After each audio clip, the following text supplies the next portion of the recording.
ማርያም እህቴ ናት ብዬ በጀመር በጣም የገነነ ሐሳብ አለ ታነሳና ማርያም ቤዛችን ናት ወይ ብለህ ጠይቀኛል አሁን እንግዲህ መጽሐፍ ቅዱሱ በማከልነት ሼር ያደርጋል በቅርቡ እንደውም መምህር በጋሻው የኦርቶዶክስ ሃይማኖት ሲነቅፍ አንድ ሶሻል ሚዲያ ላይ ተላልፏል ማከሉን አስመልክቶ ከሆነ ግን የመናገር መብት አለኝ በጋሻው የመናገር መብት አለ በዛ በኩልም በኦርቶዶክስ በኩልም እዚህ በስንዴ መጣ ሃይማኖት ምናምን ገንዘብ ብሎ ነው የሚል ነገር አለ አንድ ዘመን ላይ የተጀመረ ወይንም የሆነ ጊዜ ላይ የተነሳ ጉዳይ አይደለም ያው ነብዩ ዮናታንም ከዚህ በፊት በተመሳሳይ የመንቀፍ ቤተክርስቲያንቷን መጽሐፍ በመጥቀስ የመንቀፍ ሁኔታ ወይም ነቅፏል ይሄም ከዚህ ጋር ይያያዛል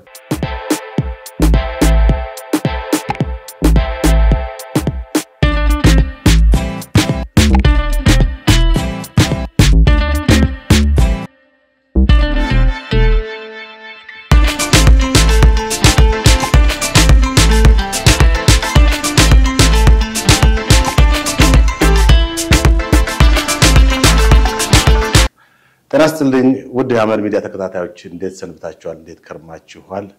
ለዛሬ እንግዳ ይዘናችሁ ቀርባ እንግዳችን እንግዲህ በብዙ የወንጌል አማኞች ዘንድ በጣም በስፋት የሚታወቅ አገልጋይ ነው ሐዋርያው ዘላለም ጌታቸው ይባላል ሐዋርያው ዘላለም የተልኮ ለትውልድ መስራችና የቤተክርስቲያኑ ባለራዕይ ነው እንዲሁም የኢትዮጵያ ቪዥነሪ ቤተክርስቲያናትም ፕሬዝዳንት ነው በተጨማሪም ደግሞ የኢትዮጵያ ወንጌል አማኞች ቤተክርስቲያናት ካውንስል የቦርድ ሰብሳቢ ወይ ስራ አስፈጻሚ ነው እንግዲህ ከሐዋርያው ዘላለም ጋር የተለያዩ ጥያቄዎችን በማንሳት አብረን ቆይታ ብናደርግ ይሆናል እንድትከታተሉ ዘላለም እንኳን በሰላም መጣ እንኳን ሰላም ለዚህ ጥያቄን ፈቃደኛ ሆነ ስለተገኘ እናመሰግናለን ወደ ጥያቄያችን ስንገባ እስቲ ተልኮ ለትውልድ ቤተክርስቲያን መስራችና ባለራዕይ ነው እስቲ ከስሙ አንፃር አጠቃላይ የቤተክርስቲያኒቷ እንቅስቃሴ ምን ይመስላል ከሚለው ብንጀምር ያው ተልኮ ለትውልድ የዛሬ 30 አመት ነው የተቋቋመው እና አሁን ቤተክርስቲያኒቷ ወደ 107 ቤተክርስቲያን በስሩ አሉ የራሷ ባይብል ኮሌጅ አላት አዳማ ላይ እንዲሁም የኦሮሚኛ ባይብል ስኩል ነቀምት ላይ አለ ሌላ ከኢትዮጵያ ውጪ በአውሮፓም በአፍሪካም በሚድል ኢስትም በአሜሪካና በካናዳም ቤተክርስቲያኗ በዚህ ባለው አመራር ስር ሆኖ እየሰራን ያለን በተጨማሪ ተልኮ ለትውልድ እንግዲህ ባስተምሮም ባስተሳሰብም ትውልድን የማስነሳት እግዚአብሔር በመጨረሻ ዘመን በቤተክርስቲያን ሊገልጥ ያለውን የመንፈስ ቅዱስን ሪቫይቫል የምንጠብቅና የምናምን በዛ እምነትና ራዕይ የተነሳን ትውልድ ነን ብለን ነው እናምን ጥሩ ነው እንግዲህ ያው ምን ያልባት እንግዲህ በካገር ውጪ የሚለውን ተክሳል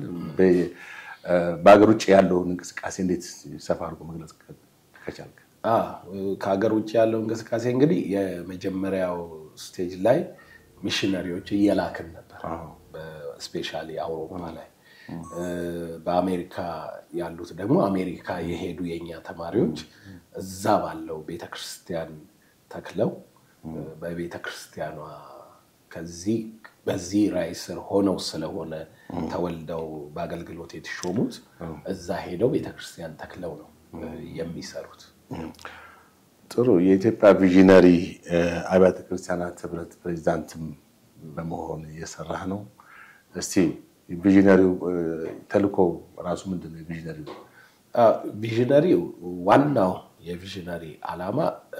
በኢትዮጵያ ውስጥ የሚገኙ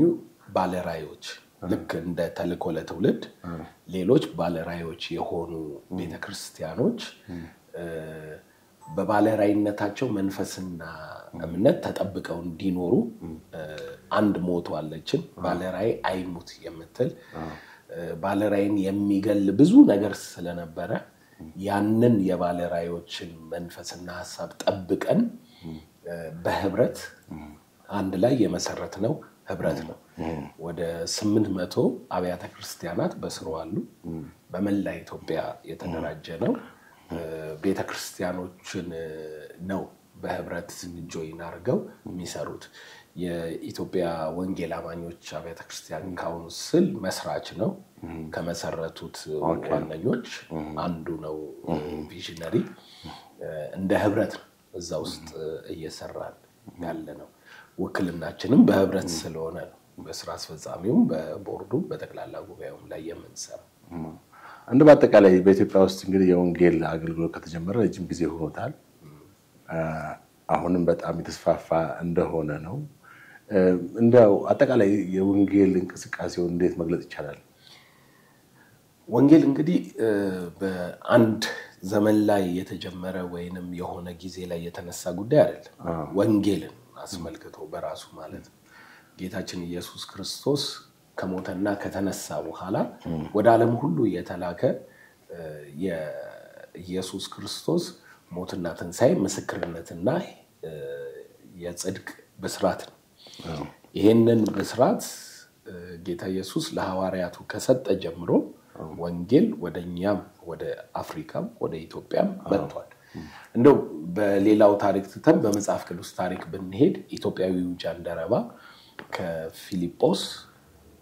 ወንጌልን ሰምቷል። አይሁዳዊ ባክግራውንድ ቢኖረው ሰውየው ሊሰግድ ወደ ኢየሩሳሌም የሄደ ቢሆንም በሐዋርያት ሥራ መሰረት ኢትዮጵያዊ ጃንደረባ የኢሳይያስ መጽሐፍን ያነበበ ሊተረጎም ስላልቻለ ፊልጶስ እሱ ከዛ መጽሐፍ ተነስቶ የወንጌልን እና የተከሰተውን በዛው ዘመን የተከሰተውን የኢየሱስ ክርስቶስን የመሲሁን መምጣትና መገለጥ አብስሮት አጥምቆት ነው የላከው። ስለዚህ ወንጌል ወደኛ ሀገር መጥቷል ስንል ከሃይማኖት ቡድን አንፃር ሳይሆን ከሐዋርያት መሰረት አንፃር ወንጌል በመካከላችን በኢትዮጵያ ላይ ተሰብኳል ማለት ነው። ነገር ግን ምንድነው ወንጌል እንደደረሳት አገር ኢትዮጵያ አክት አላረገችም። ኢትዮጵያ ረጅም ዘመን የክርስትና ታሪክ ያላት ሀገር ናት። ሐዋርያቱ ወንጌልን ወደዚህ ምድር እንዲገባ ካደረጉበት በሐዋርያትም ታሪክ ውስጥ ማርቆስ እዚህ ነው የሞተው ይባላል። እና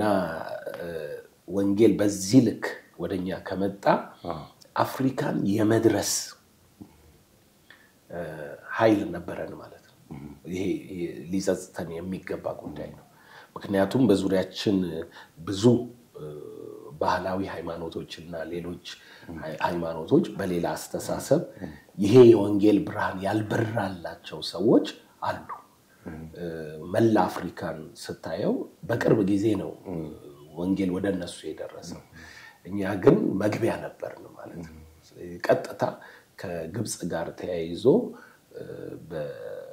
ወደኛ የመጣ መንገዳችን በዛ ስለነበረ ወደ ኢየሩሳሌም የምንሄደው ተያይዞ የመጣ ነገር ነው። ስለዚህ ይሄንን ወንጌል አለማድረሳችን ወንጌልን አፍነን ደሴት አድርገነው መኖራችን የወንጌል አገር ክርስቲያን ነን ብለን ግን የወንጌል የምንለውን አቅጣጫ አይዘም። ከተሐድሶ ዘመን በኋላ ግን ወንጌል በዚህ ምድር ላይ በተሐድሶ መንፈስ በመላ ዓለም ላይ በነበረው የቤተክርስቲያን የወንጌል ተሐድሶ ወደ ሐዋርያት መሰረት እንመለስ በሚል የመጣው ተሐድሶ በዛ እንደ አዲስ ኢትዮጵያ ላይ 150 ዓመት 130 ዓመት ሆነናል ማለት ነው እነኚህ ሚሽነሪዎች መምጣት ከጀመሩ። ስለዚህ አሁን ያለነው ሰዎች የወንጌል ባክግራውንዳችን የሐዋርያት ነው። በታሪክ ሂደት ውስጥ ደግሞ ክርስትናን እንደ አገር ተቀብለን ነው እየኖርን ያለነው። በቤተክርስቲያን ተሐድሶ ደግሞ የሐዋርያትን ወንጌል የማደስ ወደ ሐዋርያት እንመለስ የሚለው ወንጌል በማደስ 150 ዓመት ሆኖናል ማለት ነው። ማለት ያው ከንጉሱ ከቀድሞ ነገስታት ዘመን ሚሽነሪዎቹ በዚህ በሱዳን በኩል የገቡ አሉ አሁን ብዙ ታሪክ ውስጥ ማናውቃቸው በዚህ በኤርትራ የመጡ አሉ መጽሐፍ ቅዱሱን የተረጎሙ አሉ እና ወደ ደቡብ ሂዱ ተብለው ደግሞ በነገስታቱ ችግር የለውም ኦሬዲ ሰሜኑ ክርስቲያን ስለሆነ ወደ ደቡብ ሂዱ ተብለው ደቡቡ እንዲያገለግሉ የተፈቀደላቸው ሚሽነሪዎች አሉ የተሐድሶ መልእክት ይዘው ይመጡ ማለት ነው ጥሩ እስቲ ከቀደምት ጊዜ ማለት አንተ ያው ረጅም ጊዜም በዚህ በወንጌል አማኞች ውስጥ ስለኖርክ ከቀደምት ጊዜ ጋር ሲነጻጸር አሁን ያለው የትውልዱ ምላሽ ለወንጌል የሚሰጥ ምላሽ ምንድነው ማለት ምን አይነት መልክ አለው አው እንግዲህ ምን አለ መሰለህ ያው ከታሪክ ተነስተን ነው አይደለም አሁን ያለውን ደግሞ ምናየው አሁን እኛ ባለንበት ዘመን ነው የምትመለከተው በታሪክ ስትነሳ ኢትዮጵያ የሃይማኖት ሀገር ናት የወንጌል ሀገር ናት ብሎ ለማመን ግን ይከብደናል በዚህ ልክ የወንጌል ሀገር ብለን ለመጥራት የምንቸገርበት አይነት ሃይማኖታዊ ስርዓት ላይ ያተኮረ አካሄድና መንገድ ነው ስናይ የነበረው ማለት ነው ስለዚህ የወንጌል አቀባበል አሁን በዚህ ባለንበት ዘመን ከፍተኛ የትውልዱ የመንቃትና ወደ ሐዋርያት አስተምሮና ሐሳብ የመመለስ ዝንባሌ ላይ መጥቷል እንላለን ይሄ እንግዲህ በቤተ ክርስቲያን ታሪክ ውስጥ የምትመለከተው ጉዳይ ነው በአንድ መልክ ማለት ነው ምን መሰለ ቤተ ክርስቲያን ታሪክ ውስጥ ያለው ለምሳሌ መጽሐፍ ቅዱስ ወደ ማህበረሰቡ አልደረሰም ነበር መጽሐፍ ቅዱስ ምን እንደሚል ማህበረሰቡ አያውቅም መጽሐፍ ቅዱሱ መቅደስ ውስጥ የተቀመጠ ነው በመቅደሱ አገልጋዮች ብቻ እየተነበበለት የሚኖር ማህበረሰብ ነበር አሁን ግን መጽሐፍ ቅዱሱ ወደ ህዝቡ በደረሰ ቁጥር ወደ ሐዋርያት እውነተኛ ወንጌል አስተምሮና ሐሳብ ትውልዱ መመለስ ጀመረ ማለት በሌላ አማርኛ ወንጌል በግል አንተ ጋር ሲደርስ ያንተ ውሳኔ እንደሆነ ታወቀ በፊት ግን በቤተሰብም በሃይማኖትም በነገር ነው የምትሄደው አሁን ግን ወደ ምን መጣ ታነባለ ይመሰከርልሃል ዘመኑ ደግሞ እጅ ላይ ቤትክ ውስጥ በቴሌቪዥን በሚዲያውም ገባ ስለዚህ ሰዎች የሐዋርያትና የመጽሐፍ ቅዱስ አስተምሮ ምን እንደሆነ ሞር ማወቅና መረዳት ጀመሩ ስለዚህ ወንጌል በዚህ ዘመን ከመቼውም ዘመን በላይ እየተስፋፋ ነው ብዬ ነው ማምነው ጥሩ እንግዲህ ይህ እንዳለ ሆኖ በአንዳንድ ሁኔታዎች ደግሞ ትንሽ ከወንጌል የማፈንገጥና ፈሬ መልቀቅ ሁኔታዎች ደግሞ ይስተዋላሉ በተለይ በዚህ በወንጌል አማኞች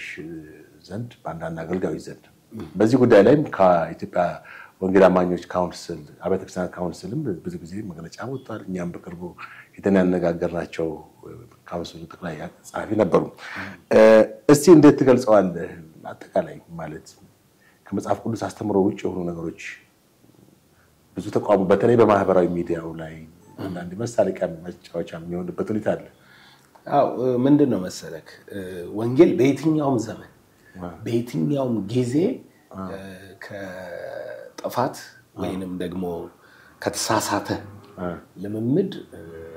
ከመጽሐፍ ቅዱሱ እንደምትረዳው ንጹህ ሆኖ አውቀ ይሄ ጥፋት አሸንፎ ወጥቶ በዘመን ውስጥ ቤተክርስቲያንንም የተቆጣጠረበት ጊዜ አለ ለምሳሌ በቀላል አማርኛ ለመጠቀም የወንጌል ወደ ሐዋርያት ሥራ ትምህርት እንመለስ ብለን ስንናገር ቤተክርስቲያን ከሐዋርያት አስተምሮ ውጪ ሄዳለች ማለታችን ስለዚህ ከሐዋርያት አስተምሮ ውጪ የሄደችው ቤተክርስቲያን በአንድ ዘመን ላይ ሙሉ ለሙሉ የክርስቶስን ወንጌል ይዛ ኮንትሮል አድርጋ በተሳሳተ ልምምድ ውስጥ አንቀሳቅሳናለች አሁንም ያው የቤተክርስቲያን አስተሳሰብ አሁንም አለ ስለዚህ በሐዋርያት ዘመንም አይሁዶች የሙሴን ሕግና ልምምድ ባህል ከወንጌል ጋር ቀይጠውት ወደ ገላትያ ወደ ተለያዩ ቤተክርስቲያኖች ሄደው ሐዋርያው ጳውሎስ መልእክት ጽፎላቸዋል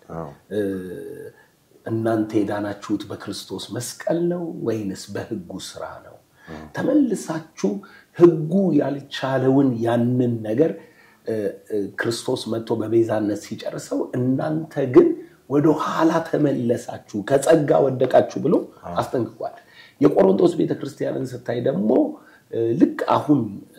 የካራክተር የልምምድ ጉድለት አለ እንደምንለው በመሐላቸው ከተሰጣቸው የመንፈስ ቅዱስ ስጦታ የተሳሳቱ ልምምዶች የሚለማመዱ ሰዎች ነበሩ። በካራክተራቸው ማነው ስሙ የአባቱን ሚስት ያገባ ሰው ነበር። አንደኛ ቆሮንቶስ ምዕራፍ 5 ላይ ጳውሎስ ተቆጥቶ ለሰይጣን አሳልፌ ሰጥቼዋለሁ የሚለው ከቤተክርስቲያን እንዲህ አይነቶቹን ቁረጡ አስወጡ የሚል። ስለዚህ የቤተክርስቲያን ታሪክ ውስጥ የመጽሐፍ ቅዱሱ በሐዋርያት ዘመን እንዲሁ አይነት ችግሮች ነበሩ። ከዛ ደግሞ የቤተክርስቲያን ታሪክ ላይ ስመጣ ቤተክርስቲያን ጭራሽ በሕግ አስተምሮ በዋጋ ክፍያ ጽድቅ በሰርተፍኬት የሚሸጥበት ዘመን ላይ እስክትደርስ ድረስ ብዙ መንገድ ሄዳ ከዛ ምን መጣ ማለት ነው ወደ ሐዋርያት ኦሪጂናል አስተምሮ እንመለስ ምንድነው በእምነት ብቻ ነው የሚል ሐሳብ መጣ ማለት ነው። ስለዚህ ቤተክርስቲያን በታሪኳ ያለፈችበት ያለችው መንገድ ሁሉ ጊዜም በተቃውሞና በድካም ላይ የጸና ነው። አንድ ጊዜ ምን ሆነ መሰለ መቼም እንደቀልድም ሊሆን ይችላል አንድ ሰው የተናገረው ነው መነግርህ። አንድ ከተማን አንድ ንጉስ ያጠፋ መጣና ቤተክርስቲያኗን ለማጥፋት ሲል ጳጳሱን ምርኮኛ አድርጎ አመጣቸው እና አምጥቷቸው ምን አሉት የክርስቶስን ቤተክርስቲያን አጠፋለው ብለ አስበ ከሆነ አትችልም አሉት። እንዳባባል ነው የነገርኩ ያለሁት። እኛም 2000 ዓመት ሞክረን አልቻልንም አሉ። የክርስቶስ ቤተክርስቲያን ከውስጥም ከውጭም ሊያጠፏት የሚመጡ ኃይሎች ሁሌም አያጠፏትም ሊያጠፏትም አይችሉም። ነገር ግን የክርስቶስን ቤተክርስቲያን መልኳን አበላሽተው ስርዓቷን ሐዋርያዊ ተልኳን የእግዚአብሔርን ልጅ የመስቀል ቤዛነትና ትንሣኤን በርዘው የሚሄዱ ሰዎች ሁሉ ጊዜ ቤተክርስቲያን በዘመን ሂደት አጥርታ ወደ ሙሽራነት ትለወጣለች የሚል እምነትና አቋም ያለው ይሄ ነው ትክክለኛው የታሪካችን። ወደኛ ስመጣል በወንጌል አማኙ መሃል የተሳሳቱ ልምምዶች አሉ። አዋሉ ለምን ቤተክርስቲያን ከዛ የነጻች አይደለችም ይላል። በወንጌል አማኙ መሃል የስተት አስተምሮች አሉ። አዋሉ የስተት አስተምሮች ግን የኛ የወንጌላውያን አማኞች ካውንስል ለየት የሚያደርገው ነገር ምንድነው? በፊት የወንጌል አማኙን አስመልክቶ የተለያየ የቤተክርስቲያን አደረጃጀት ነው ያለው። ይሄ አደረጃጀት በተቃውሞና በግሩፕ ሐሳብ እንዲሞላ ተደርጓል። አየ በተቃውሞና በግሩፕ ሐሳብ ሲሞላ ምን አይነት ነገር አለ? እኔ ማውገስ ከፈለክ የሆነ ግሩፕ ውስጥ ቆመ ተቃወማለህ። እኔ ደግሞ አንተ ማውገስ ከፈለክ እቃወማለሁ። በትምህርት ተመሳሳይነት በልምምድ ተመሳሳይነት የሌላቸው ሐሳቦችን አንዱ ያነሳና አንዱን በመቃወም ይታወቃል ማለት ነው። ካውንስሉ ሲመጣ ግን ካውንስሉ አንድ ጥሩ መድረክ ፈጠረ።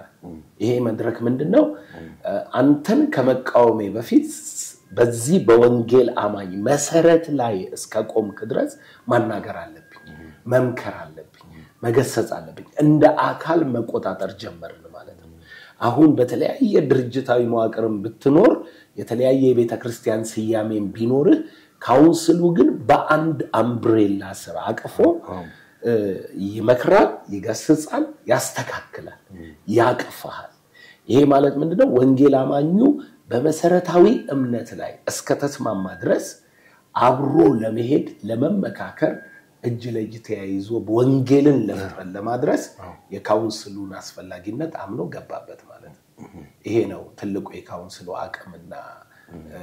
ሂደት። ከዚህም በኋላ በስማ በለው ከመወጋገስ ወደ መመካከርና ወደ መገሰጽ መምከር ላይ መተናል። ካውንስሉ አሁን ከተቋቋመበት ጊዜ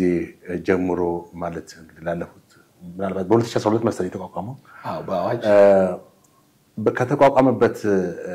አንፃር ማለት ቁመና አንፃር በትክክል እንትኖችን ያከናወነ ነው ወይ ዓላማዎቹን በተግባር ያከናወነ ነው ወይስ አንዳንድ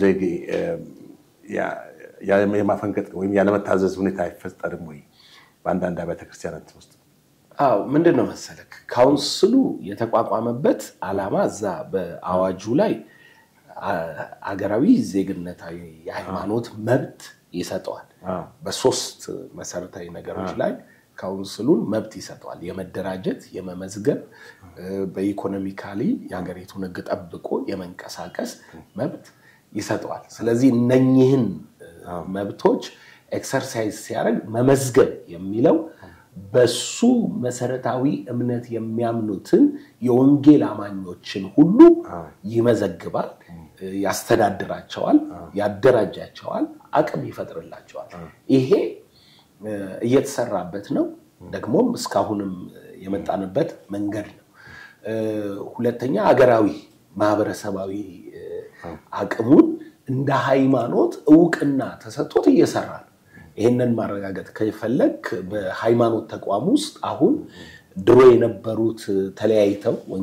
ወንጌላውያን አብያተ ክርስቲያን ህብረት፣ ቃለ ሕይወት፣ መካነ ኢየሱስ ነበሩ ሃይማኖት ተቋም ውስጥ የነበሩት።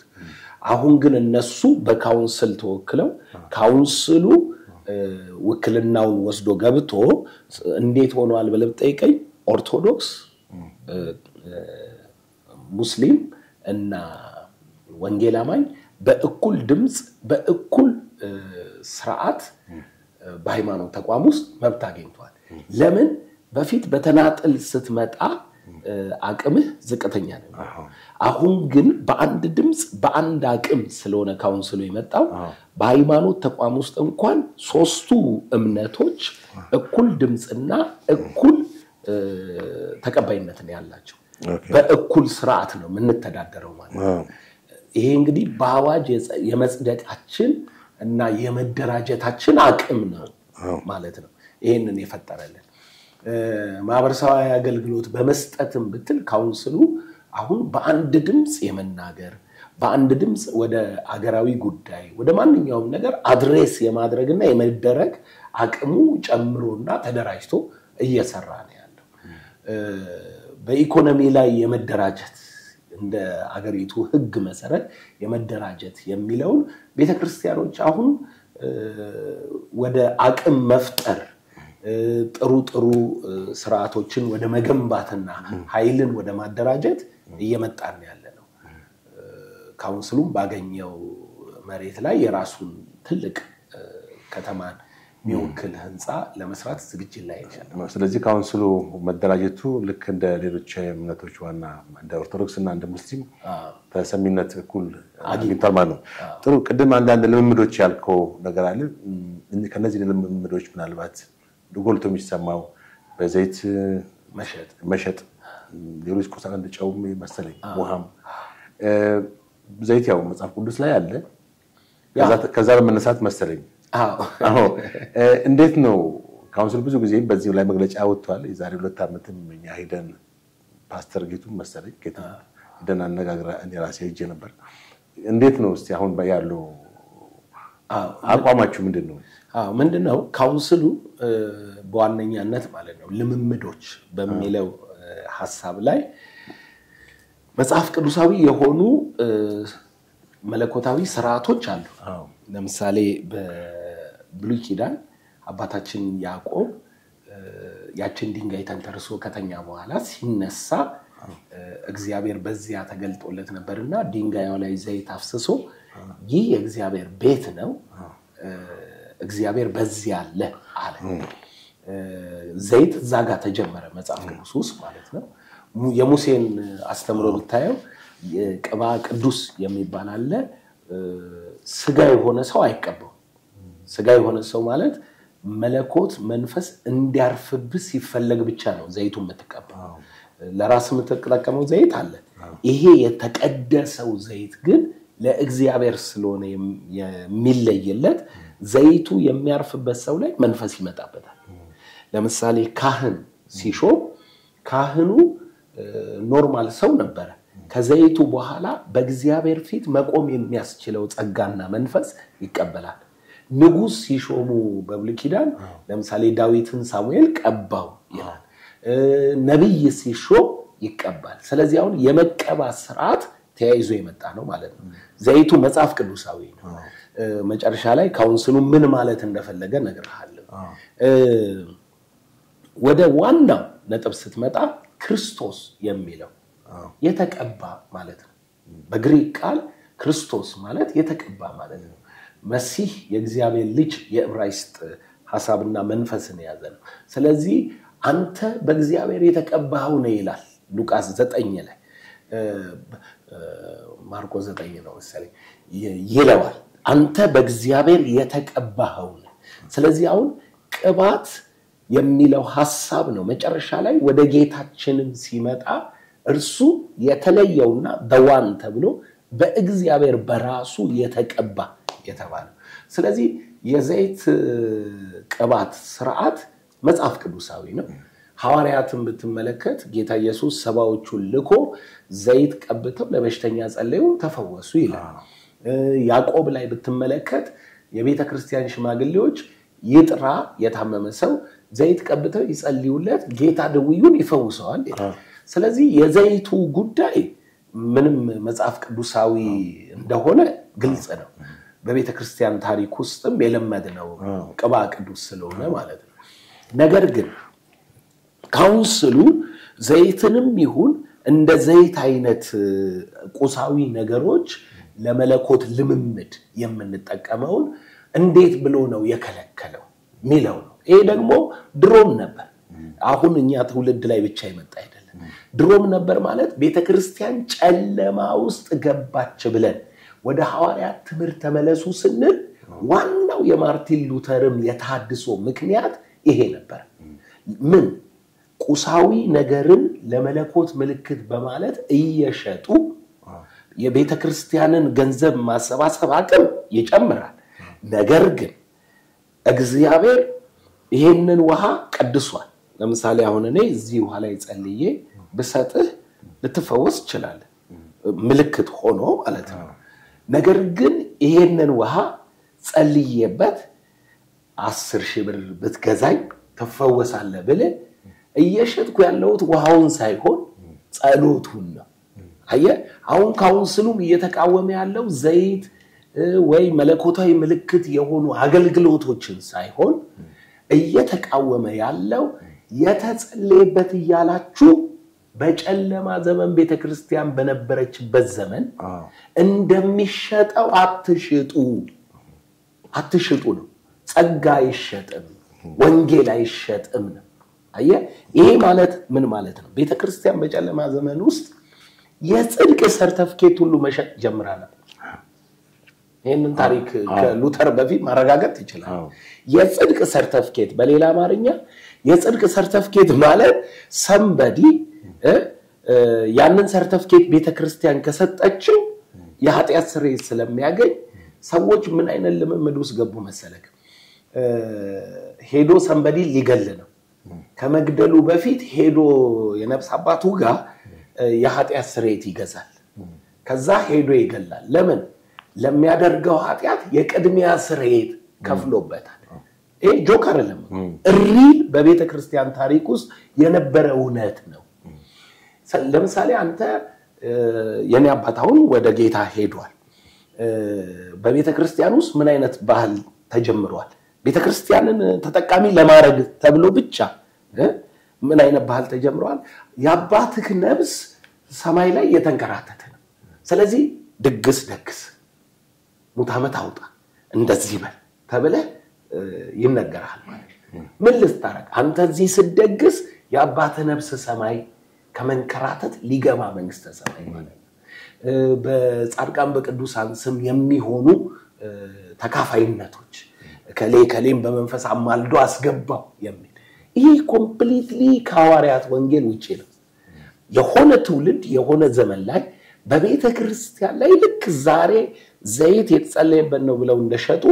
ትንሽ እየታገሰን ብንሄድ ያንኑ የድሮ ነገር ይመልሱታል ገብቷል የምለው እውነት ይሄንን እውነት ነው ወንጌል አማኝነንኛ ወንጌል አማኝ ስለሆንን በጸጋ መሰጠት ነው ምናምነው በእምነት መዳን ነው ምናምነው መዳናችን ደግሞ አሁን በዚህ ተፈጽሟል ብለን ነው የምንቀበለው እንጂ ሞተህም እዚህ በሚደረግልህ ሥርዓት እዛ ትድናለህ የሚል አቋምም የለንም ሐዋርያት የሌላቸው እምነት የለንም ነው የኛ አቋም ሲሞናዊነት ይባላል የልምምዱ ሲሞናዊነት ይባላል ሲሞናዊነት ማለት ምን ማለት መሰለ ሐዋርያት ሥራ ምዕራፍ 8 ላይ ፊልጶስ ወደ ሰማርያ ወረደ ክርስቶስን ሰበከላቸው እቺ ቃሏ በጣም ወሳኝ ስለሆነች ለናገራት ክርስቶስን ሰበከላቸው ማለት ምን ማለት መሰለ ስለነሱ እንደሞተና ከሙታን እንደተነሳ ወደ ዓለም ይመጣል የተባለው ቤዛ እንደመጣ ሰበከላቸው ክርስቶስን ተሰበከላቸው ድንቅ ታምራት ምልክት ሆነ አንድ ሲሞን የሚባል ጠንቋይ ስራው መንፈሳዊ የነበረ ጠንቋይ ታምር እየሰራ አስማት እያሳያቸው ህዝቡ ምን ይል ነበር አስማቱን እያየ ታላቁ የእግዚአብሔር ኃይል ይል ነበር ይመስለዋል ማለት ነው ክርስቶስ ሲሰበክና ለሰው ልጆች ነፃነት ፈውስ ታምራት ከኃጢአት ስርየት ይሄ ከጥንቆላው ከድግምቱ ከመተቱ አርነት ሲወጡ ሲሞን ራሱ ተገርሞ አመነ እንግዲህ አስማተኛው አመነ ማለት ነው በሴም ቢዝነስ የሚሰራ ሌላ ታላቅ ሰው መጣበት ራሱ አመነ ከዛ ሐዋርያት ኢየሩሳሌም ያሉት የሰማርያ ሰዎች ጌታን እንደተቀበሉ ሰሙ ጴጥሮስና ዮሐንስ ላኩላቸው መንፈስ ቅዱስ እንዲሞሏቸው ስለዚህ መንፈስ ቅዱስ እንዲሞሏቸው ሲባል መንፈስ ቅዱስን እጃቸውን እየጫኑ ጴጥሮስና ዮሐንስ ሲሞሏቸው ምክንያቱም የክርስትና ማረጋገጫ የሃይማኖት ስም አይደለም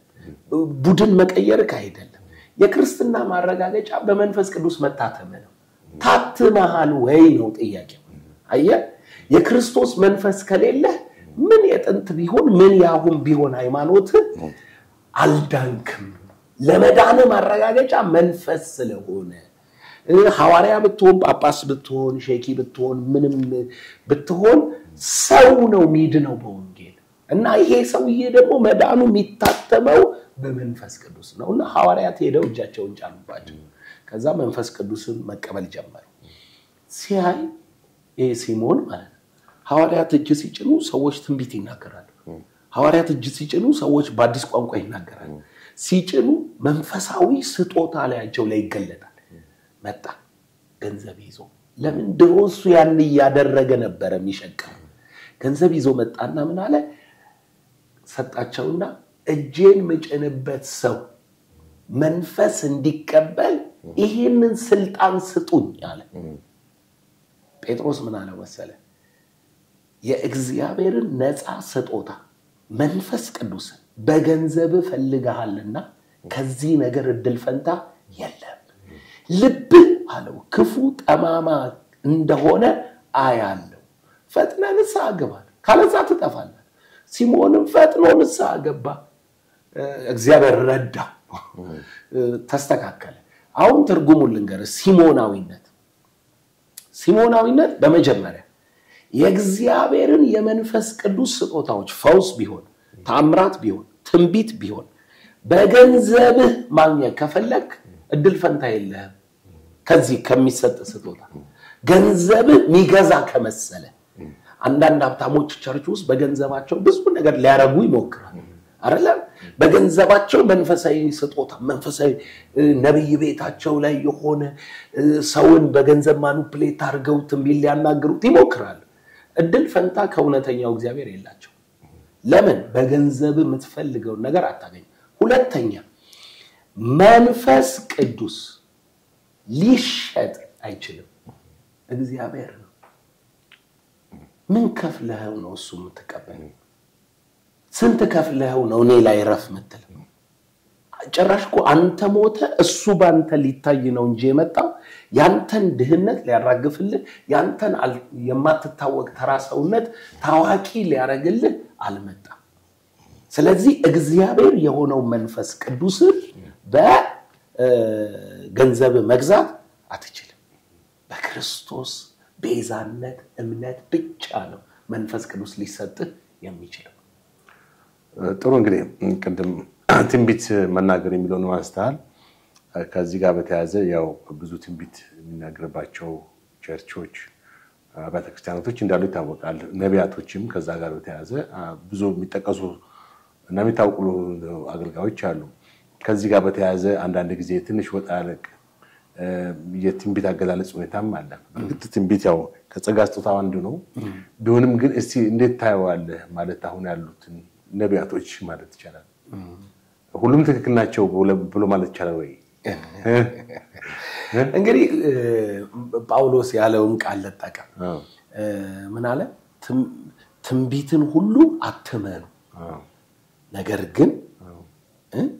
መርምሩ ይላል የሚመረመር ነው ማለት ነው ትንቢት ኖርማሊ የሚመረመር ነገር ነው በብሉይ ኪዳንም ስትሄድ ሙሴ ሐሰተኛ ነቢያት ብሎ የሚጠራቸው አሉ እግዚአብሔር የሐሰተኛ ነብይ ምልክቱ ይሄ ነው ይላል እግዚአብሔር ራሱ ማስጠንቀቂያ ይሰጣል ማለት ነው ለምሳሌ ምን አለ መሰለ በሙሴ ላይ አንድ ነብይ ተነስቶ የሰራዊት ጌታ እግዚአብሔር እንዲህ ብሎኛል ብሎ ይናገራል ከዛ እግዚአብሔር እንዲህ አለ የተናገረው ባይደርስ አለ ከመጀመሪያው ከሕጉ ወይንም እግዚአብሔር ከሰጠው የአንድ አምላክ አስተሳሰብ ውጪ ቢሆን ከገዛ ልቡ ተናግሮታልና በድንጋይ ወግረህ ግደል የአንድ አምላክ አስተሳሰብ ማለት እግዚአብሔር ተናገረኝ ይያለ ወይንም የእግዚአብሔር መንፈስ ነው ያለኝ ይያለ ኑ እንሂድና ሌሎች አማልክት እናምልክ ከመለኮት ከተሰጠህ የሕጉ ተዛዝ ስርዓት አለ አይደል ውጪ የሆነ ነገር ፕራክቲስ እናድርግ ቢል ከማን አይደለም ማለት ነው በሌላ አማርኛ በመጽሐፉ ተመረምረዋል ማለት ነው አየ አሁንም ያሉ ትንቢቶች ትንቢት በአንደኛ ቆሮንቶስ 14 መሰረት አሁን በልሳን እንጸልያለን እንላለን እኛ ፔንቴኮስታሎች በልሳን ከመጸለይ ይልቅ ይላል ጳውሎስ ትንቢት ብትናገሩ ወዳለው ይላል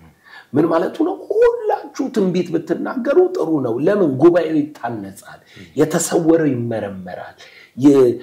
ይመከራል የሚገሰጸው በእግዚአብሔር መንፈስ ይገሰጻል የክርስቶስ ምስክር መንፈስ እንኳን የትንቢት መንፈስ ነው ራእይ መጽሐፍ ምዕራፍ 19 ቁጥር 10 ላይ ያለ የኢየሱስ ምስክር የትንቢት መንፈስ ነው ይላል ስለዚህ ትንቢትን አስመልክቶ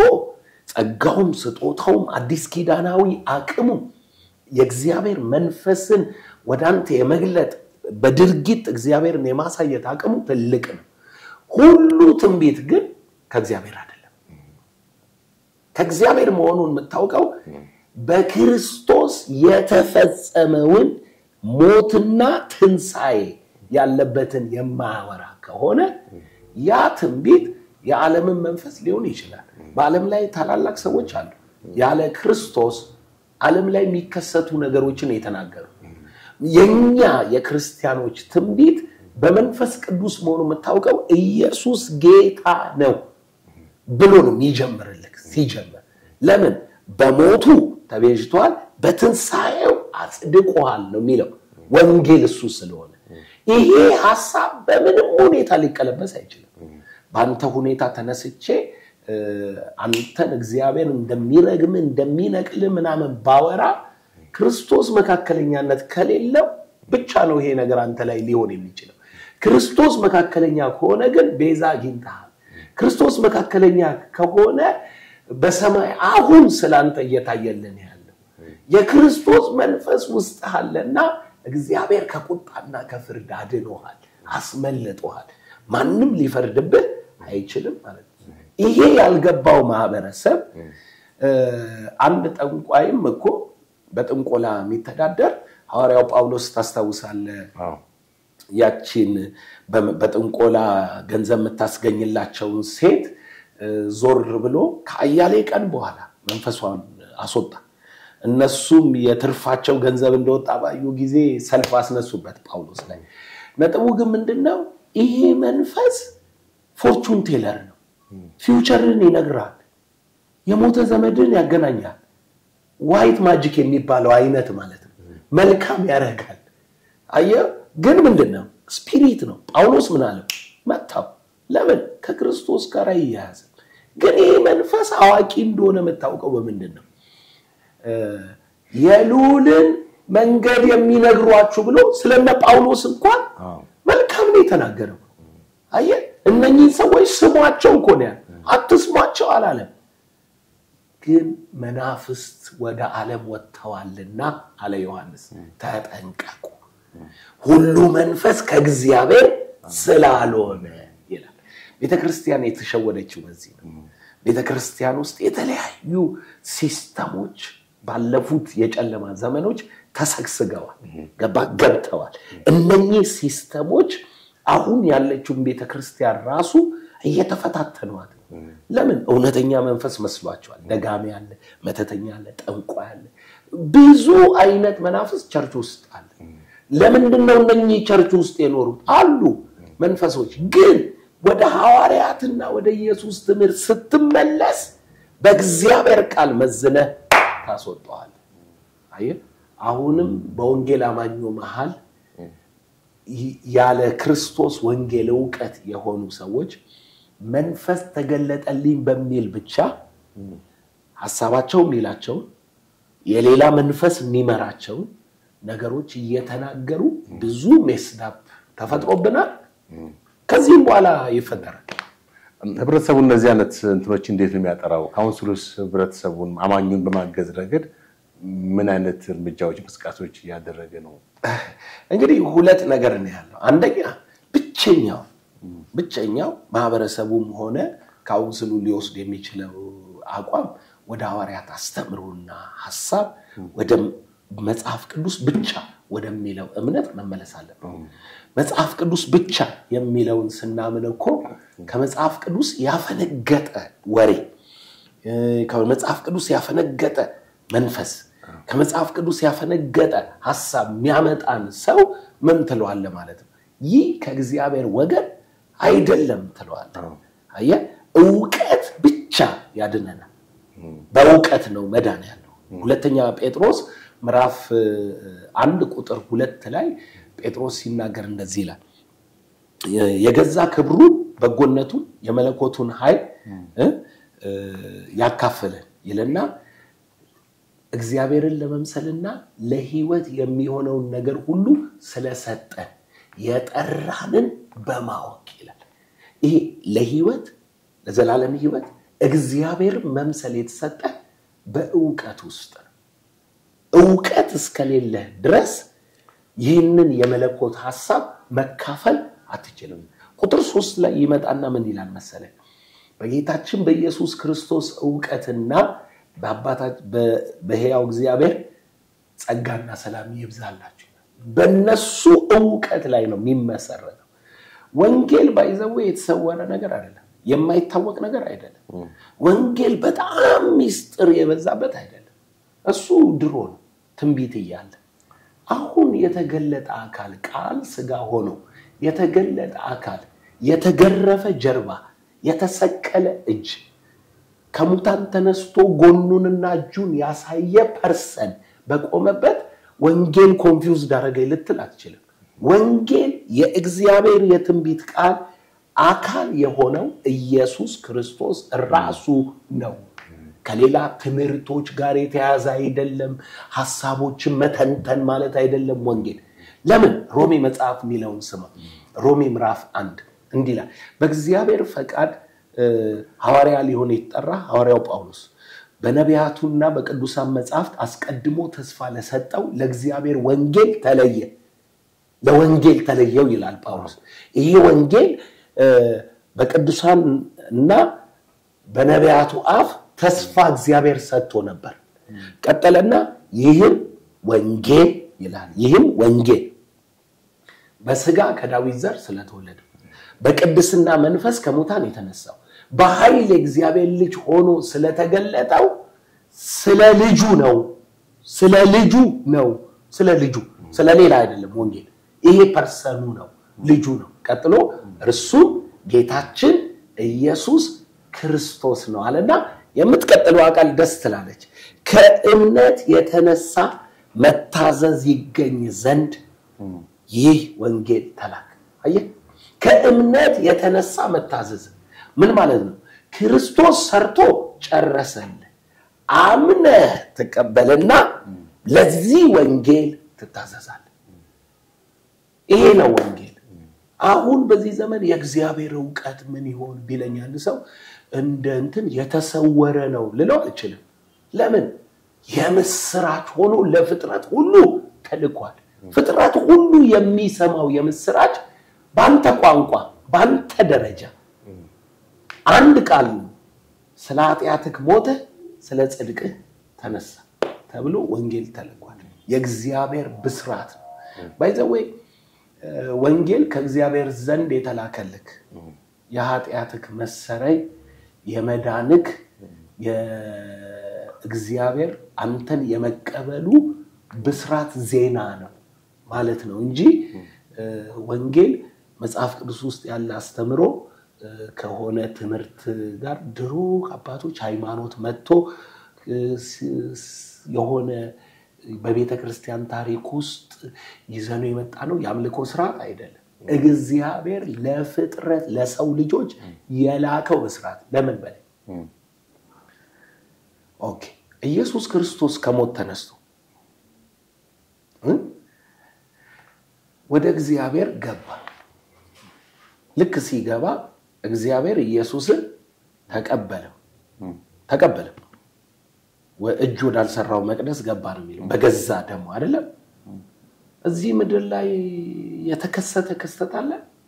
የለም ኢየሱስ ነው ሰማይ የገባ ከዛስ እግዚአብሔር በቀኙ ምን አለ አስቀመጠውና እንዲህ አለ ጌታ ጌታዬን ጠላቶችን ከእግር መርገጫ አስካደርግ በቀኜ ተቀመጥ ብሎት እግዚአብሔር መንፈስ ቅዱስ ወደ ምድር ወረደ ምን ሊያረግ ወረደ ጠላቶችን ሁሉ ከእግር በታች እስካስገዛ በሌላ አማርኛ እግዚአብሔር በክርስቶስ አንተን እንደተቀበለክ ሊነግርህ መንፈስ ቅዱስ ወረደ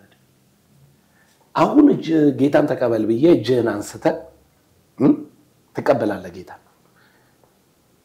እዚህ ጋር የሚከሰት ነገር የለም ታዲያም በቃ ዳንኩ ሆነ ማለት ነው ዘላለም አዎ እግዚአብሔር ለመዳን ያዘጋጀው መንገድ ተቀበልክ ያ መንገድ በእግዚአብሔር ዘንድ ተቀባይነት አግኝቷል በክርስቶስ እና እግዚአብሔር ነው ይሄን ወንጌል ይላከል ልጄ ያድናል ይፈውሳል ይባርካል አጽድቆሃል ስሙን ከጠራ ትድናለህ የጌታን ስም የሚጠራ ይድናል ስለዚህ ወንጌል የእግዚአብሔር ብስራት እንጂ የሃይማኖቶች የክፍፍል የትምህርት ስርዓት አይደለም እግዚአብሔር ነው ለፍጥረት ድናችኋል የሚል የላከላቸው ያመኑ ካንተ አለለየ ግን አመንኩ ምኑን የእግዚአብሔርን ብስራት እንዴት ስትለኝ ኢየሱስ ስለኔ ገብቷል አንተ ትናንት አብረን አይደል እንዴ እንደዛ ስንሆን የነበረው ብትለኝ አዎ የሚገርም እኔ ዛሬ ጧት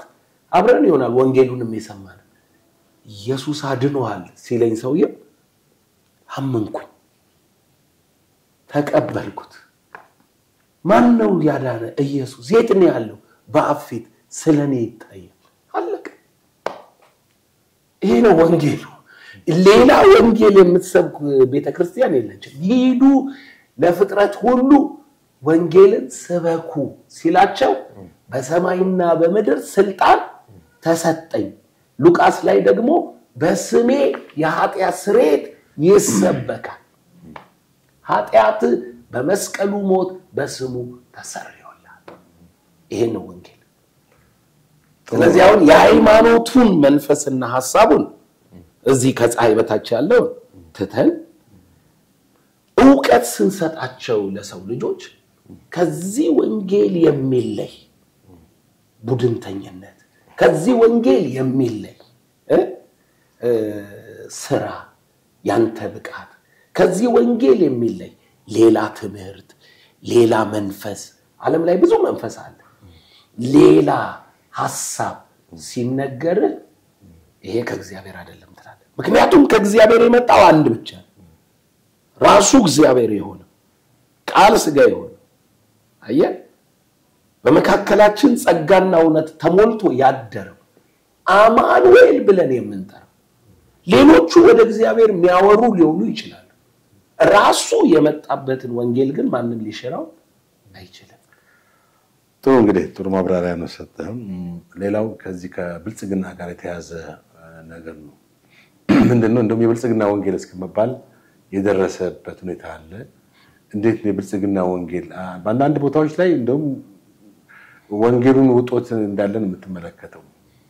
ማቴሪያል ነገሮች ቁሳዊ ነገሮች በጣም ጎልተው የሚሰበኩበት ሁኔታ አለ ይሄስ እንዴት ይታያል ከመጽሐፍ ቅዱስ አንፃር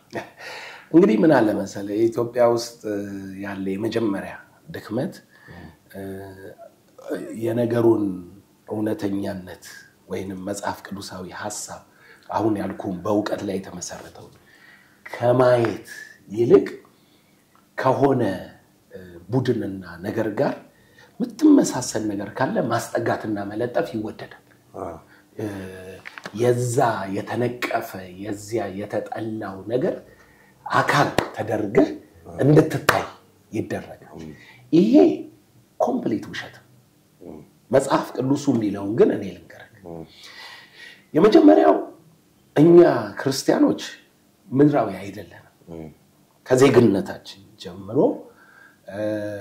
ከኔቸራችን ጀምሮ እዚህ ምድር ላይ አሁን በዚህ ሰውነት ውስጥ እንኑር እንጂ ዳግም ተወልደን የእግዚአብሔር ልጆች ሆነናል እምነታችን እሱ ነው አዲስ ፍጥረት ሆነናል ስለዚህ አዲስ ሰማይና ምድር እንጠብቃለን አገራችን በሰማይ ነው እንላለን ይሄ ማለት ምን ማለት ነው ይሄ ማለት ምን ማለት መሰለህ በዚህ ምድር ላይ ህይወት አለን ብለን ተረጋግተን አንቀመጥ ይሄ ያለንበት ፕላኔት የምንኖርበት ኑሮ የህይወታችን የመጨረሻ ግብ እንደሆነ አሁን ምን ይላል ጳውሎስ መሰለህ እንብላ እንጠጣ ነገ እንሞታለን እንደሚሉት አትሁኑ ይላል ትንሣኤ አንደኛ ቆሮንቶስ ምዕራፍ 15 ትንሣኤን ሲነግር ማለት እንብላ እንጠጣ የሚሉት ምንድነው ይሄው ነው ህይወታችን እንደ እንስሶች ነን ተወለድን 80 ዓመት ኖርን ሞትን አለቀ እኛ እኮ እንደሱ አይደለም እኛ ክርስቲያኖች ከሞት ቀጥሎ ህይወት አለ ብለን እናምን ምን ሄድበት አገር ዓለም ፕላኔት ህይወት አምላክ አለን ለሄድ ከጌታ ጋር ለኖር እናፍቃለው ምንነን ነን ተፈጥሯችንም ማንነታችንም ዳግም ተወለድክ ስለ እዚህ ምድር ለመኖር አይደለም ዳግም የተወለድኩት ለሌላ ዓለምና ሐሳብ እዛ ዜጋና ዘር ለመሆን አዳም እዚህ ፕላኔት እንደተወለደ እንደገባ እንደተፈጠረ እኔንም ለዛኛው እንደሆነ አድርጎ አዲስ ፍጥረት አረገኝ ነው ያልኩት ይሄ ነው እውነቱ የክርስቲያና ስለዚህ እዚህ ምድር ላይ ይሄንን እንደ ህይወት ስለማንቆጥር መክብብ መጽሐፍ አያታግለንም መክብብ መጽሐፍ ምንድነው የሚለው ንጉስ ነበር ባለጠጋ ነበር ጠቢብ ሰው ነበር በጣም ጠቢብ ማሽ አንድ ሺህ ሚስት ነበረው የፈለገው መሆን ይችላል ልበል በመድል ላይ ሰዎች እንኑረው ብለው የሚመኙት ሰለሞን ኖሮት ሁሉን ባንድ ላይ በመሰብሰብ የሚገርም እንደው ሌላ ሰው ጥበብ ኖሮት ሀብት ላይ ኖሮ ይችላል ሀብት ኖሮት ስልጣን ላይ ኖሮ ይችላል ሰለሞን ንጉስም ነው ሁሉ ምን እንዳለ ታውቃለህ ከንቱ የከንቱ ከንቱ ነው ከፀሐይ በታች ያለው ሁሉ ትርፍና ድካም የለው ንፋስን እንደመጎሰም ነው አለ አየው እንግዲህ ይሄንን እውነት ይዘ ማለት ነው እኛ ለዚህ ምድር ምንኖር ከሆነ ንፋስ ጎሳሚዎች ነን ጳውሎስ ግን እኔ ንፋስን እንደሚጎስም ሰው አይደለሁም ማለት ለምን ብለስ ጠይቀው ሰለሞንን ንፋስ ጎሳሚ ነኝ እንዲህ ሊያረጋው ማን ሞት ጠቢብ ሆንኩ ከሞኙ እኩል ሞታለሁ አለ ንጉስ ነኝ አላፋት ይከተሉኛል ግን ሚኒንግ የለውም ላይፌ ሳልፍ ምንም አይፈጥርም ማለት እጅግ ባለጠጋ ነኝ 1 ሳንቲም ይሻል የለም ማለት ስለዚህ ሁላችንን እኩል ያረገማል ነው ሞት ክርስቲያን በምን ያምናል በትንሳኤ ለምን ኢየሱስ እንደሞተና እንደተነሳ የምናምን ከሆነ ይላል ጳውሎስ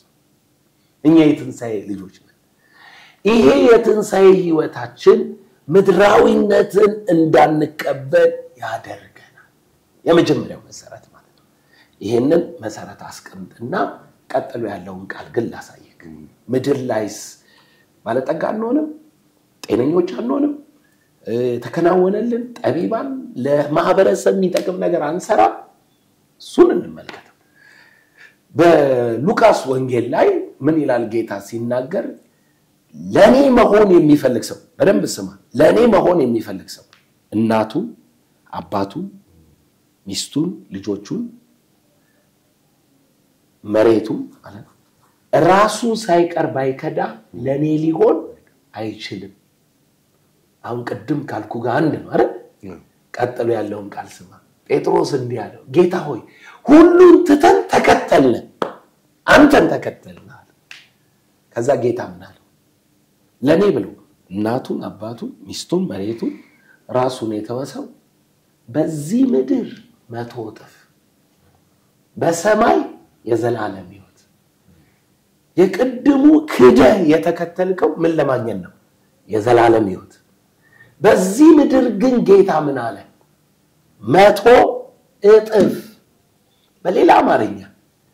በራስ ባለጠጋ ከምትሆነው በላይ በጽድቅ ክርስቶስን ብትከተል ባለጠጋ ትሆናለህ የበለጠ በራስ ጠቢብ ከምትሆነው በላይ በጽድቅ የክርስቶስን ጥበብ ብትከተል በምድር ላይ 100 እጥፍ ጥበብ ይኖራል 100 እጥፍ ቤተሰባዊነት ይኖራል ስለዚህ አሁን ሁለቱ ሲቀላቀል ምን ተፈጠረ በምድር ላይ ክርስቶስ ተቤዥቷቸዋልና ለምሳሌ የተገረፈልኝ ሰማይ ጤነኛ ሆኜ እንድገባ አይደለም ክርስቶስ ተገርፏል እዚህ ምድር ላይ በጤንነት እንድኖር ነው አየ ከመቶ ጥፉ አንዱ አናት ማለት ነው ክርስቶስ ዳሃ ሆኖልኛል ተመልከተው በረከት አዳም ኤደን ገነት ይያለ ኤደን ገነት ውስጥ ነበር የሚኖረው ለመብላት ደስ የሚያሰኝ ለማየት ያማረ ነገር ውስጥ ነበር የሚኖረው አይደለም አዳም ከኤደን ገነት ከወጣ በኋላ ኃጢያት ሲገባበት ምን ሆነ አሜክላና እሾህ ሆነ ስለዚህ ምን ይገባናል ማለት ነው በክርስቶስ ኃጢያት ከተወገደልህ ህይወትህ ከእርግማን የጸዳ ነው ማለት ምክንያቱም በእንጨት ላይ እርግማን ሆኖ ምን ብለዋል ተሰቅሎልሃል ስለዚህ እውነቱ ምንድነው የክርስቲያን ፎከስ ሰማይ ነው በምድር ላይ ግን በጨለማና በጉስቁልና በድህነትና በበሽታ ውስጥ አይኖርም ለምን ክርስቶስ ለነኚህ ዋጋ ከፍሏል ስለዚህ ሁለቱን ቀላቅሎ ሰው ማለት ነው ባህል አለ የሃይማኖት ባህል ሰማይ የምትፈልግ ከሆነ ምድርን እርግፍ አርገተው ሚል ደሞ ሌላ አሁን ደሞ መጣ ምንለው አለ ነገርን ሁሉ በምድር ላይ ጤነኛ ሆናለሁ ሀብታም ሆናለሁ ኖ ፎከስ ሰማይ ምስክርነት ለምድር ይሁን የብርሃን ልጅ ነህና ብርሃን በሰው ሁሉ ፊት ይብራ በክፉና ጠማማ ትውልድ መሃል የበረከት የጤንነት የብልጽግና የመከናወን የጥበብ የማስተዋል የቅንነት የፍቅር ምስክር እና ይሄ ብልጽግና ወንጌል ነው አይደለም መጽሐፍ ቅዱሳዊ እውነት ይሄ ነው ግን ብልጽግና የሚባል ገንዘብን ከሰው ለመንጠቅ ስጥና አምጣ ምናም ሚል ነገር ያላቸው አሉ ከብተዋል ከነሱ ጋር አጣብቀው ወንጌሉን ብልጽግና ለማድረግ ይሞክራሉ የምንሰብከው ወንጌል ሰማያዊ ነው የምንኖረው ኑሮ ግን የበለጸገ ነው ሌላው ደግሞ በዚህ አሁን ጋንዳ ሃይማኖት ተከታይ ሆኖ ሌላውን የመቀፍ መተቸት እና ሌሎች ተቃውሞችን የማቅረብ ሁኔታ ይስተዋላል በቅርቡ እንደውም መምህር በጋሻው የኦርቶዶክስ ሃይማኖት ሲነቅፍ አንድ ሶሻል ሚዲያ ላይ ተላልፏል በዛ በኩልም በኦርቶዶክስ በኩልም እዚህ በስንዴ መጣ ሃይማኖት ምናምን ገንዘብ ብሎ ነው የሚል ነገር አለ ይሄን እንዴት እስቲ መግለጽ ይቻላል መጽሐፍ ቅዱስ አንፃር እኔ አሁን የነኚ ስማቸውን የጠቀስካቸው ወንድማችንም በጋሻው ይሁን ወይንም ወንድሞቻችን የኦርቶዶክስ እምነት ተከታዮች ማዕከል አላቸው አሁን የሆነ ነገር ማስቀመጥ ስላለበት ማለት ነው በእኔና ባንተ መሃል ይሄ ጠረጴዛ ምንም የራስ ወንበር ቢኖር ሼር ያደረግነው ነገር አለ አይደለም አንተም ውሃን እኔም ውሃዬን እዚህ ጋር አስቀምጠናል ክርስቲያን በሚለው ስያሜ ውስጥ ኦርቶዶክስ ካቶሊክ ወንጌል አማኝ ሌሎችም ክርስቲያን የሚሉ በማዕከላዊነት ሼር የሚያደርጉት መጽሐፍ ቅዱስ የሚባላል ምንም እንኳን መጽሐፍ ቅዱስ በሚለው ሐሳብ ላይ የተጨመረ ያልተጨመረ በሚል የተከፋፈለ ቢሆን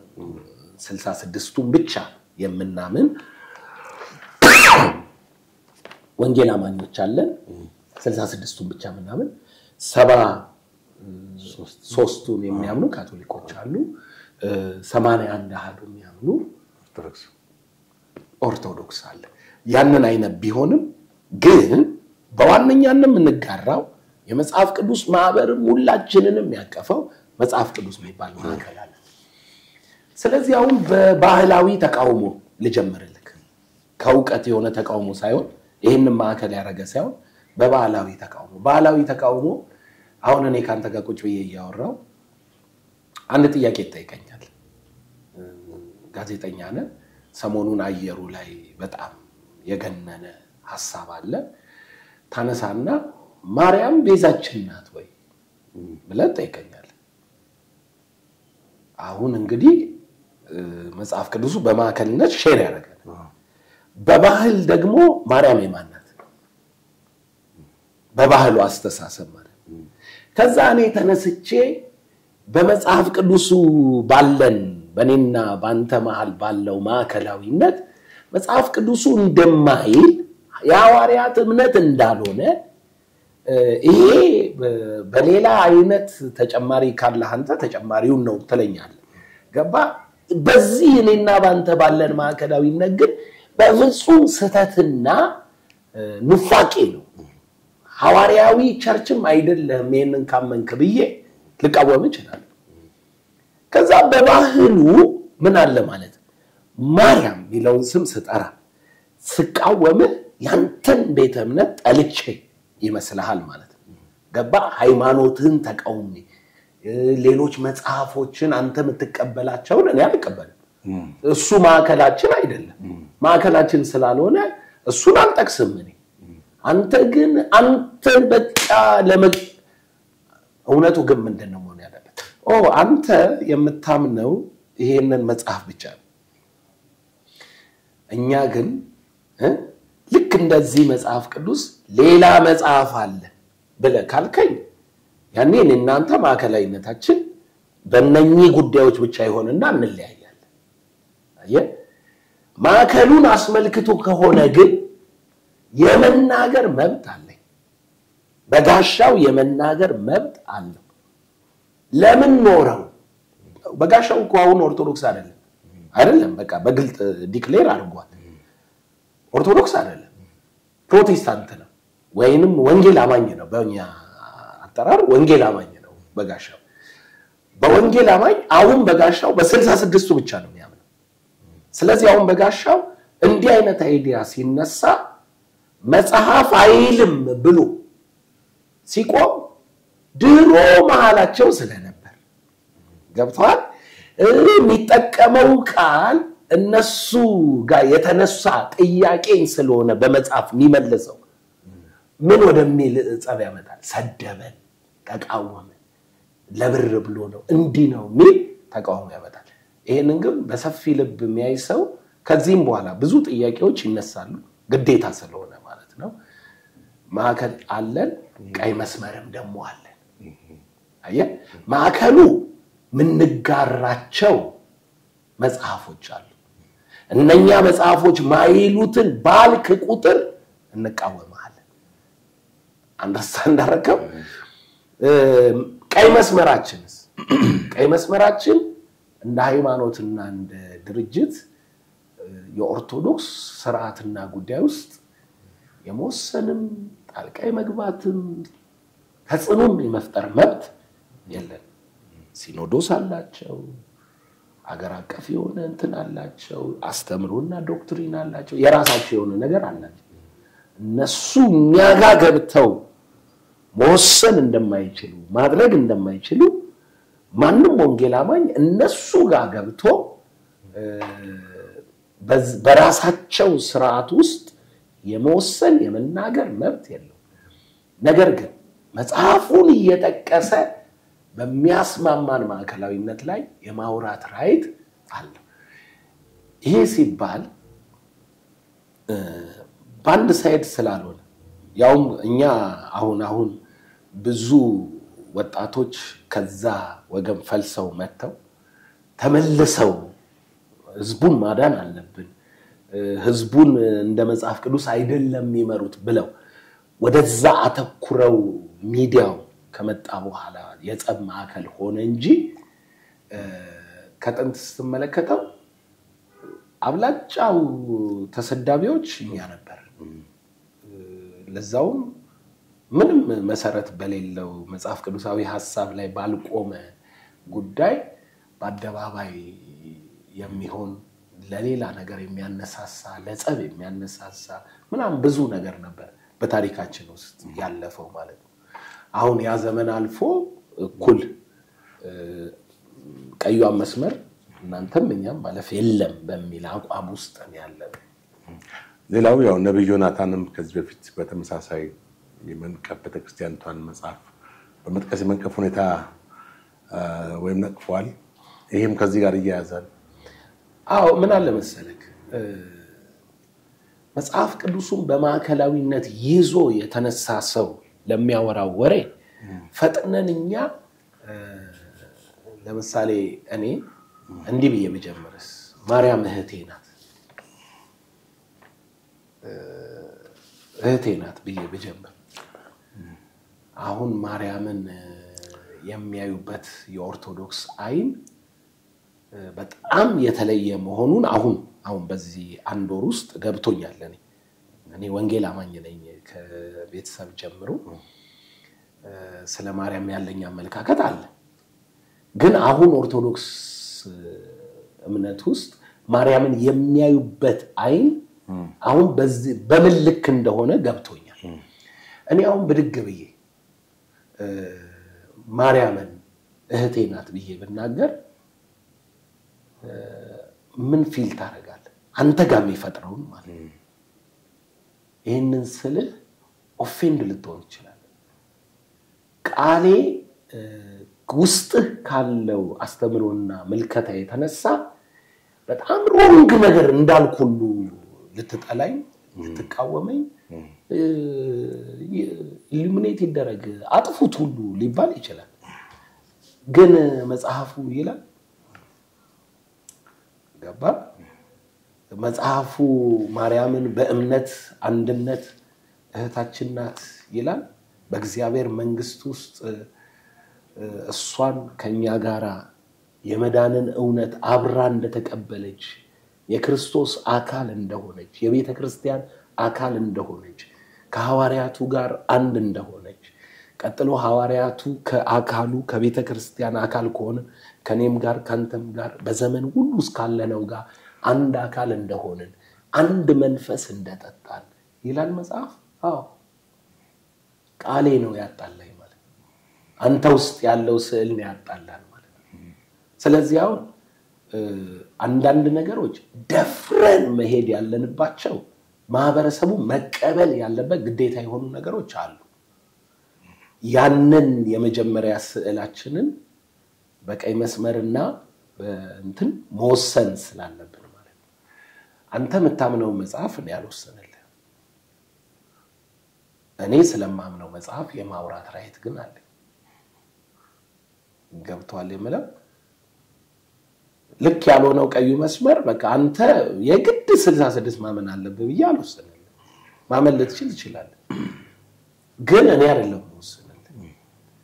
እኔ 66ቱን እንድታምን ሰሰብክ ግን እምነቴን ነው እየሰበኩክ ያለው ስለዚህ አንተ ሼር ስለምታረገኝ 66ቱንም እኮ ታምናለህ ሼር ስለምታረገኝ ስላንተ እየተቃወምኩ ከመሰለ ተሳሳታለህ ስለዚህ ወንጌል አማኙ እውነትን ለመስበክ በሚሄድበት ርቀት የኛን ቀይ መስመር አልፈሃል የሚል አቋም